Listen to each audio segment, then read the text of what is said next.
Amirou Shahit Hamouda naît le 31 octobre 1926 à Tassaf Tougmoun, dans les Atouassif en Haute-Kabylie.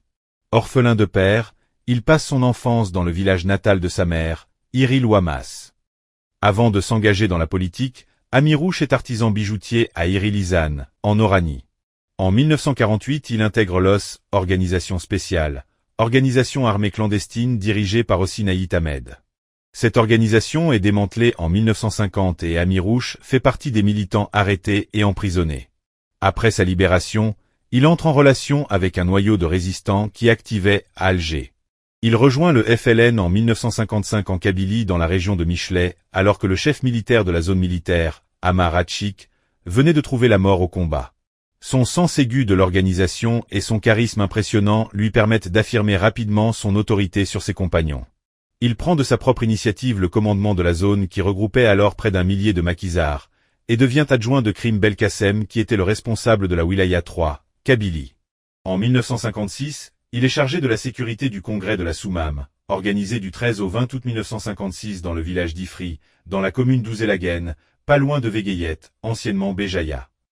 Un congrès qui réunit à la barbe de l'armée française les plus hauts dirigeants de la Révolution, notamment Taban Ramdan, Krim Belkacem, Larbi Ben Midi, Zirout Youssef, Amar Ouamran, Ali Mella, Slimane de Hilès, commandant Azedine. Amirouche et ses hommes ont assuré l'organisation de cet acte majeur qui a structuré et organisé la lutte anticoloniale. En 1957, Amirouche est nommé au grade de colonel, responsable de la glorieuse Wilaya 3.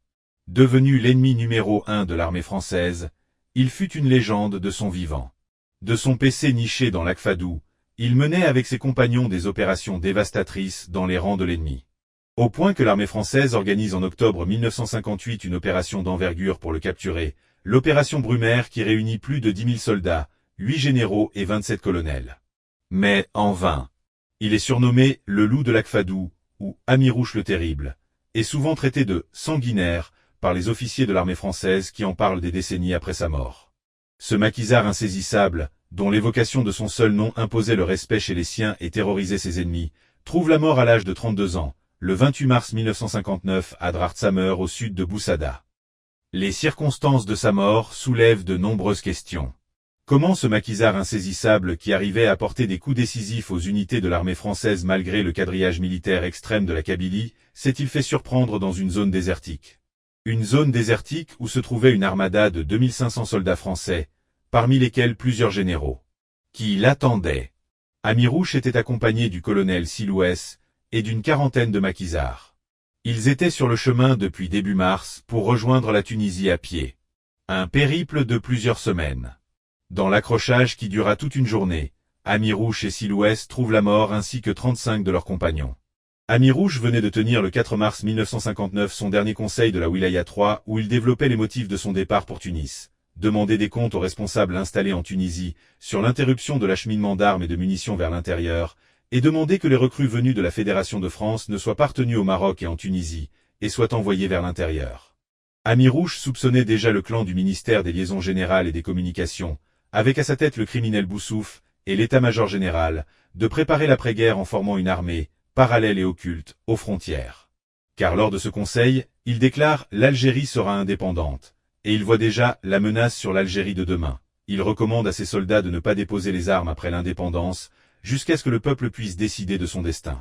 C'est dans un climat délétère, marqué par des luttes intestines entre le gouvernement provisoire de la République algérienne et l'état-major, et à l'intérieur du GPRA, pendant que la Wilaya 3, très durement touchée par les opérations d'envergure de l'armée française, souffrait du tarissement de l'approvisionnement en armes et en munitions, venant de Tunisie, qu'Amirouche entreprend son périlleux voyage.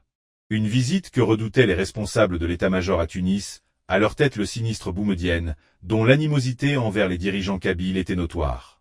Amirouche et ses compagnons étaient attendus par les soldats lourdement armés du 6e régiment de parachutistes d'infanterie de marine, du 1er régiment de Spahi, et de la Légion étrangère entre les monts de Tsamer, et de Djininibia à 75 km au sud de Boussaada, tout au sud de la Wilaya 3. Le groupe de maquisards oppose une résistance farouche à l'armada française, et se cache dans des grottes. L'armée française dut utiliser les canons des engins blindés de reconnaissance Panhard, et faire intervenir l'aviation militaire en renfort. Le combat, inégal et d'une rare violence, se solde par la mort de 35 maquisards, dont les colonels Amirouche et Siel Ouess. La mort d'Amirouche donne lieu à une importante campagne de propagande de l'armée française, qui venait d'abattre son ennemi numéro 1. Le corps d'Amirouche, ensanglanté, est exhibé à la télévision, et dans tous les journaux. Des milliers de tracts sont jetés par les avions de chasse, sur les villages kabyles. Le chef de la Wilaya 3, Amirouche. Le chef de la Wilaya 6, Aouès sont morts. Ralliez-vous. Vous retrouverez la paix. On saura plus tard que l'armée des frontières avait déjà commencé la préparation de la prise du pouvoir par la force, une fois l'indépendance venue, et procédé au stockage des armes et munitions, en Tunisie et au Maroc. Car la fin de la guerre était proche. Surtout après le retour du général de Gaulle à la tête de l'État français, en juin 1958, à la suite de la tentative de putsch des généraux d'Alger, et sa conférence de presse à Matignon, le 23 octobre 1958, dans laquelle il propose au FLN la paix des braves. Les hommes de l'insurrection ont combattu courageusement. Que vienne la paix des braves. Au moment de son départ, Amirouche avait envoyé un message radio codé aux dirigeants à Tunis pour les prévenir de son arrivée. Ce message a été intercepté et décodé par les services français. Le ministère des Liaisons Générales, de son côté, avait intercepté un message de l'armée française, faisant état de sa connaissance du voyage d'Amirouche vers Tunis. Mais se garda bien d'en avertir quiconque. Une occasion inespérée de se débarrasser de ce redoutable adversaire kabyle. Ce ne serait pas leur premier méfait. En décembre 1957, ils avaient déjà assassiné Aban Ramdan, un autre adversaire kabyle, en l'entraînant dans un traquenard au Maroc. Lorsque Krim Belkacem, qui attendait la venue d'Amirouche, dans l'espoir d'être épaulé pour faire face à ses adversaires Boussouf et Bantobal au sein du GPRA, découvre cette forfaiture, 2 jours après le début du périple d'Amirouche, il envoie aussitôt un message au PC d'Amirouche à Akfadou, pour lui demander de changer son itinéraire. Malheureusement, ce message de Krim n'arrivera jamais à Amirouche. Car l'agent de liaison, Mohand Sebki, chargé de porter le message, tombe sur une colonne de l'armée française, et trouve la mort. Les responsables de la mort d'Amirouche sont bien les éléments du ministère des Liaisons Générales, qui deviendra le MALG, ministère de l'Armement et des Liaisons Générales, en janvier 1960. Après la mort d'Amirouche, la rétention de l'armement, par l'armée des frontières continue. Et le 15 avril 1960, le colonel Sissala, chef de la Wilaya 4, de son vrai nom Mohamed Zamoum, frère de Ali Zamoum, autre maquisard de la première heure, qui eut à reproduire et diffuser la proclamation du 1er novembre 1954, adresse un message chiffré à l'état-major général d'Oujda, en ces termes. Vous avez interrompu radicalement tout acheminement de compagnie et de matériel de guerre depuis 1958. Désespérés par le tarissement en armes et munitions, Sissala et son adjoint Si Mohamed seront reçus à l'Élysée, le 10 juin 1960 par le général de Gaulle en personne, dans l'esprit de la paix des braves, et auront un destin tragique, à leur retour dans la Wilaya 4. L'absence d'Amirouche laissera le champ libre à l'armée des frontières, pour la prise du pouvoir à Alger en juillet 1962, avec un coup d'État contre le GPRA et l'élimination de 1500 glorieux maquisards des Wilaya 3 et 4, qui s'étaient opposés à la forfaiture. La veuve d'Amirouche a demandé, à maintes reprises, au gouvernement français, de lui restituer la dépouille de son mari. Elle ignorait que les dépouilles de Amirouche et de Siel Ouess étaient séquestrées, dans la caserne Ali Kodja à Alger, sur ordre du sinistre Boumedienne, qui vouait une haine sans nom aux véritables héros de la guerre, et particulièrement aux Kabyles. Ce n'est que dans les années 1980, que la persévérance de la famille d'Amirouche aboutit à dévoiler l'ignominie revancharde de Boumedienne. Amirouche et Siel Ouess eurent enfin une sépulture en 1983, près de 25 ans après leur décès. La mort d'Amirouche s'inscrit dans cette longue liste d'assassinats politiques qui a débuté par l'élimination des berbéristes Benaï Wali, Amaroul Damouda, Mebarek Haït Mengelat, suivi de celle de Aban Ramdan, puis plus tard de celle de Krim Belkacem, Ali Messihi, et d'autres combattants moins connus. La liste se prolonge hélas, encore de nos jours. Les luttes au sein de la Révolution, entre les défenseurs d'une future république démocratique et sociale, et ceux de l'idéologie panarabiste islamiste, causeront l'élimination par la trahison de nombreux maquisards, intellectuels et hommes politiques de valeur. Ce sont tous des Kabyles. La Kabylie martyrisée, par tant de trahison, vit encore aujourd'hui dans l'oppression d'un nouveau colonisateur, l'État algérien. Ses enfants vivent les mêmes violences qu'ont vécu leurs parents et grands-parents. Cette malédiction doit s'arrêter. Il est temps que la Kabylie recouvre sa souveraineté pour enfin assurer la paix dans la dignité à ses enfants.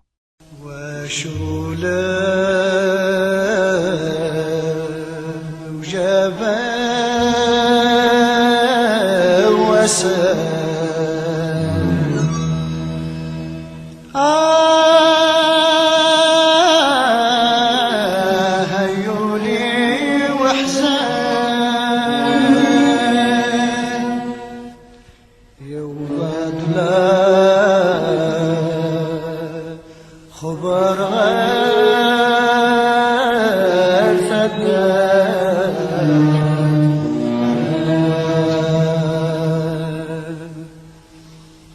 دي تجمع ثميثين سرسان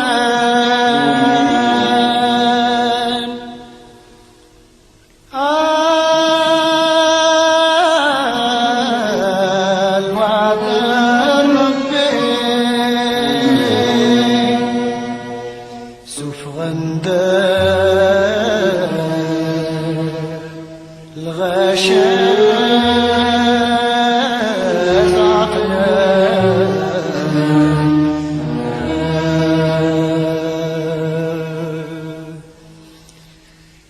يسري وسيم الطين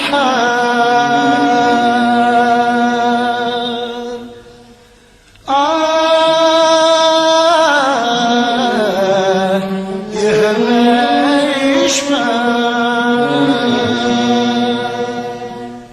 ما دوليم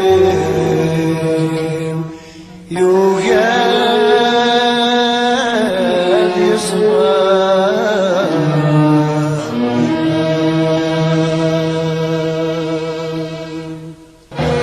يا كان ورثة غير يا كان ورثة غير يا كان ورثة غير يميوش عيون الطير هاتيري وصفر صفر هاتيري وصفر صفر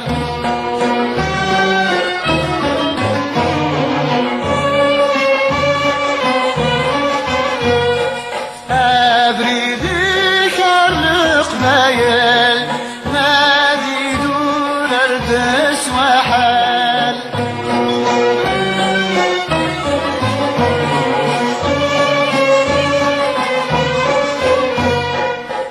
هاويد الخبر للباز يعملوا شندايم طال يا خال ورثة غير يا خال ورثة غير يا خال ورثة غير العربي عزيز محمد الصغير يتجاد العهد عمير وشات النار ما ندر بركة يا غتم عش للدل يتجاد العهد عمير وشات النار ما ندر نعيا ذيك معيش تندل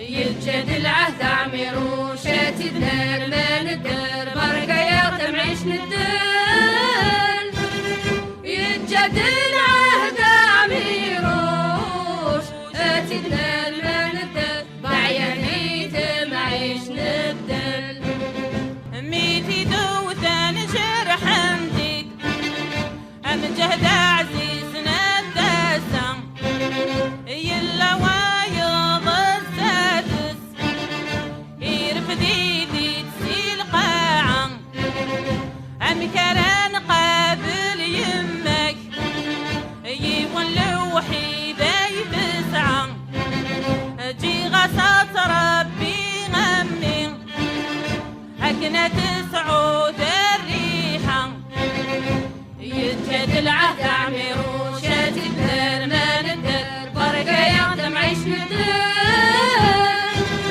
يتجاد العهد عمير وشات الدار ما ندر بركة يخدم عيش ندر عمير وسبحان مودة بزوار سنجنس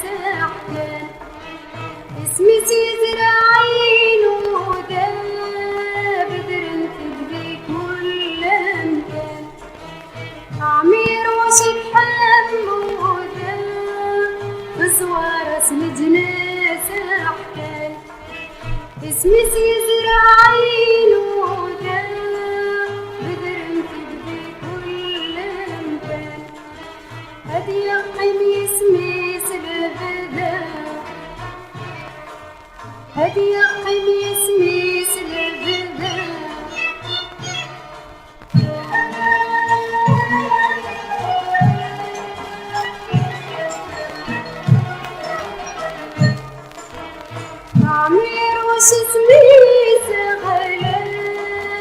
عزيز ونسعى